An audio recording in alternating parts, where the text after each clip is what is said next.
In the last episode of The Lion Guard, we see how Kion became Queen Rani's king at the Tree of Life. Everyone was happy, and even some members of Kion's guard had found their animal too. But we never see what happens at the Tree of Life after that. Will new predators come? Will everyone stay happy? Will members of the Lion Guard miss the Pride Lands? Disney hasn't given us much clues on what will happen next, so today I'm here to tell you what I think has happened at the Tree of Life after Kion became king. And trust me, it might not be like you expected. But first, let's get back to the ending of The Lion Guard, so that you're going to understand the story better. After many attacks of Makucha and his friends, Kion was finally done. He had now completely mastered the roar, so it was easy for him to send Makucha and his friends away. But when Bunga asked them where he sent them, the only answer we got was far, far away. But what if they met someone else at this place far, far away? Someone that would make their team stronger than ever, and who had more hate against the roar than anyone could imagine. Any idea who this could be? Well, I'm talking about the strange lion that had set Scar up into getting his Scar. This lion and his snake had been blown away by Scar's roar just when he thought he was so close to taking over the Pride Lands. He always wanted power, and the roar had taken that chance from him. So when he saw all those animals coming from a weird wind, he immediately knew it was from the roar. "You lost to the roar," the strange lion said. "That's because you are weak, but I can help you destroy it for good." Makucha was surprised and narrowed his eyes. "And why would you help us?" "Because the roar doesn't belong to Kion, and I will make sure he never uses it again," the strange lion said. He had a plan, a real plan. Instead of attacking like wild geese like Makucha and his friends had been doing, they would trap Kion, take him far away, make him weak, and before finishing him off, they would force him to give up every secret of the Tree of Life and the Pride Lands. That way, they could finally take over the kingdoms, and they would have all the power they had always dreamed of. Especially Makucha and Mama Binturong didn't need any more convincing. This time, they wouldn't lose. The strange lions started their training and started to create a team stronger than ever. This time, Kion and that stinky Bunga won't escape. It had been a long time since Makucha and his group were last seen at the Tree of Life. Life had been peaceful. Kion and his friends had grown stronger, and he and Rani were doing a great job at ruling the Tree of Life. Bunga and Binga were always together, eating all the bugs they could find. Fuli and Azad spent their days racing through the grass, and the rest of the Lion Guard had also found their places at the Tree of Life. But most of all, Kion and Rani had changed. They weren't just rulers anymore. They were building a future. Kion knew how important it was for his legacy to continue. He and Rani had started talking about having cubs. One evening, as the sun was setting, Kion and Rani walked together through the peaceful land. They were dreaming about what their future would look like, but they didn't know they were being watched. Suddenly, the ground beneath Kion shifted. Rani barely had time to react before thick vines were surrounding them, wrapping tightly around Kion's legs. More vines dropped from the trees, tying around his mouth before he could use the roar. But before he could break free, a shadow moved in front of him. It was the strange lion. "You didn't think we were gone, did you?" the strange lion growled with Makucha standing proudly by his side. They then ran off, dragging Kion with them. Rani tried to run after them, but soon she started to feel a sudden wave of weakness. Her breathing was heavy. She felt lightheaded, dizzy, as if her strength had drained away. "Kion!" she tried to call out, but her legs started to shake. She gasped for air, unable to keep going. Kion snarled, but it was no use. With his mouth tied and his body completely trapped, he couldn't fight back. The last thing he saw was Rani collapse on the ground before everything went dark. After a while, he finally woke up to a mean voice. "Awake already?" Kion lifted his head and saw the strange lion standing over him, his golden eyes glowing in the dim light. In the shadows, he could see the rest of their army, like Makucha, Aura, and Mama Binturong. "You must have a lot of questions," the strange lion said, his voice calm. "But don't worry, you won't need any answers. We're the ones who need them." Kion was really confused. "We know the Tree of Life holds many secrets, and you," the strange lion leaned in, whispering, "you know them all." Kion was shocked. He wouldn't say a word. The strange lion smirked. "Oh, don't look at me like that. I know how lions like you think. You'd rather suffer than betray your kingdom. That's fine." His eyes narrowed. "We'll see how long that lasts." He turned away. "Don't feed him," he ordered Makucha and the others. "Not until he talks." Back at the Tree of Life, Rani had just woken up.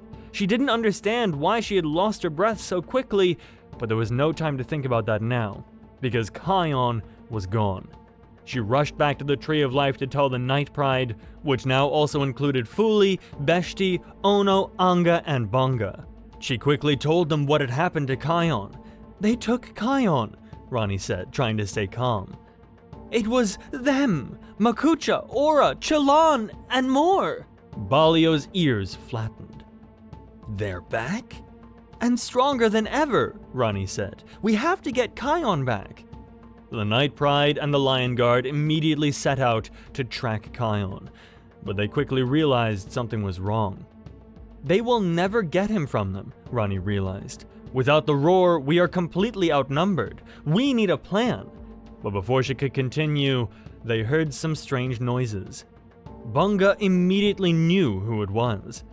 Mama Binturong and a few of the others had gone to the Tree of Life to distract the Night Pride from searching for Kion.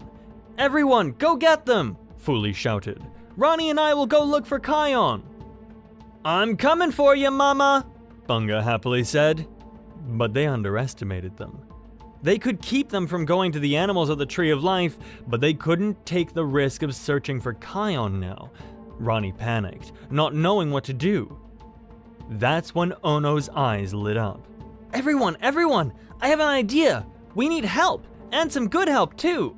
We need Vitani!" Ono said. Everyone turned to look at him. "Vitani?" Rani asked, confused. "She has the roar, too," Ono explained. "If we can get her, she can help us get them out of here in time and help us to go get Kion back. Only problem, it'll take us a while to get to the Pride Lands." Rani hesitated. They had never asked for help from the Pride Lands before, but if there was ever a time to break that rule, it was now. "If we take the Cheeto way, we will be there in no time," Azad said.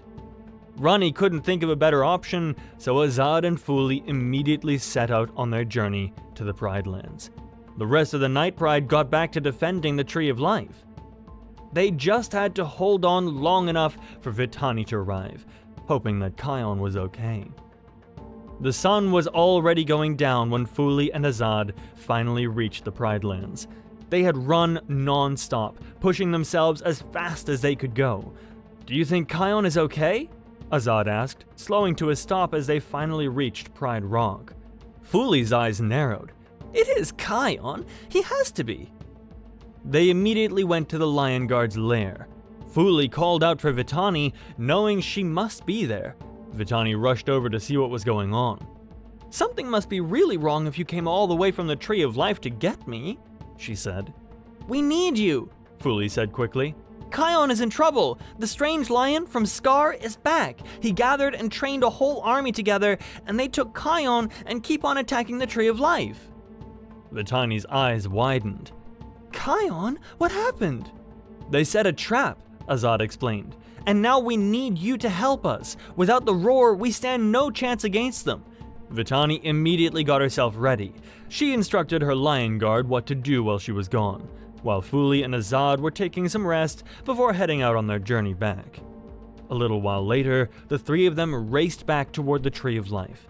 Vitani was faster than they expected. She must have practiced a lot with her guard. They spent the whole night traveling, and the sun was already coming up when they finally reached the borders of the Tree of Life. Rani was still in panic and worried about Kion when they arrived, but she was relieved when she saw Vitani with them. "You're here! Thank you, Vitani!" Vitani gave a quick nod. "Let's end this!" In the meantime, Makucha and the strange lion were still watching Kion and trying to get something out of him. But what Kion didn't understand is why the strange lion hated him so much. He had never seen him before. He then furiously explained why he hated him so much. How he had his plan of taking over the Pride Lands all worked out, and he needed Scar to help him with that. But because of that stupid roar, he got blasted away and was left with a bad leg. His new goal then became destroying the roar once and for all. But what he didn't know was that there were now 2 lions with the roar. Because in the meantime, Vitani was targeting her roar against the predators at the Tree of Life. She wasn't as good as Kion, but has improved a whole lot since they last saw her. It took her a while before she had the predators knocked out. Nirmala, Balio, and Surak stayed close to them while Vitani and the rest went to look for Kion. Anga soon saw traces near the caves nearby, so they rushed over there. Vitani threatened the strange lion to let go of Kion or she would get him. "Yeah, what are you gonna do? You guys are useless without Kion's roar." Bunga burst out laughing. "Oh, you think that only one lion can have the roar? Well, let's see what you think of this," Vitani said. And she roared Makucha away. The strange lion was shocked and quickly tried to run off, but Vitani didn't let him get away and used the roar on him as well. Rani quickly rushed over to Kion to make him free. "Are you okay?" she asked. "Yes, I'm fine, but we have to get the rest of the predators out of here," Kion quickly said. So they all rushed back to the Tree of Life. It was a good thing they did, because Mama's porcupines were about to escape. Together, Kion and Vitani created the most powerful roar, like nobody has ever seen before. The ground was shaking as they sent a big tornado at the enemies. They sent them even further away now, deep into a desolate, rocky wasteland, far from the Tree of Life. And of course, they didn't forget to send it to the cave where Kion was held to pick up the strange lion and Makucha. Now they were sure they were really never going to return. But just as the battle seemed over, Rani started to act weird. She was feeling dizzy and lay down on the ground. Kion quickly rushed over to her. "Oh no!" Kion cried, panic in his voice. "What's happening?" Ono quickly examined Rani, his eyes widening as he realized what had just happened. "She's going to be okay, but I need Makini to confirm what I think it is," Ono said, his voice calm. So Kion helped Rani to get back to the Tree of Life, where Ono whispered something into Makini's ear. Okay, let me see," Makini said. Makini went on to feel Rani's belly, and happily shouted, "You are right, Ono! This is amazing!" "What is it?" Kion asked. Ono hesitated, then spoke softly. "Rani, she's pregnant." Rani sighed, still exhausted but smiling. "I don't know if it's wonderful. I just passed out in the middle of a battle." Kion nuzzled her gently. "That's because you pushed yourself too hard. You should have stayed back." Rani smirked. "Like you would have?" Kion sighed, knowing she had a point. "Fair enough." Kion was about to cry from happiness. "This is great, Rani. Looks like our dream is coming sooner than we thought." But Rani was a little insecure at first. "How am I going to be a good queen if I'm tired all the time?" Makini came to comfort her and told her how Queen Jana was watching over her with pride and how many paintings she had left to guide her. Besides, the Night Pride was now bigger than ever, so everything was going to be fine. And Rani started to feel happy too. "Unbelievable! This is great, Kion!" Bunga said, but before he could continue, Binga shouted, "No, this is Bing-credible!" And everyone started to laugh. Everyone was happy and proud. A new journey awaited them, and Kion felt more ready than ever. It was time for Vitani to head back home again, so Fuli and Azad guided her back to the Pride Lands. She had learned some more about the roar, so if a cheetah way wouldn't fit her, she could now easily make a path. Fuli and Azad said their goodbyes in the Pride Lands and started on their journey back home. But then Azad suggested something strange. "What if we don't take the cheetah way this time? I'd love to spend some time alone with you, Fuli." seeing how Kion and Rani are taking their next steps, I think we should think about that too, Azad said. Fuli was speechless. She really liked Azad and always dreamed her future would be with him, but she hadn't thought about cubs yet. I'd love to travel the long way with you, and that really sounds like a great idea. I'm really excited for our future together, Azad, Fuli told him, and they started their long journey to the Tree of Life. Meanwhile, at the Tree of Life, everything was getting back to normal. Kion and Rani had proudly told their grandparents up in the sky about their coming cub, and they were really excited.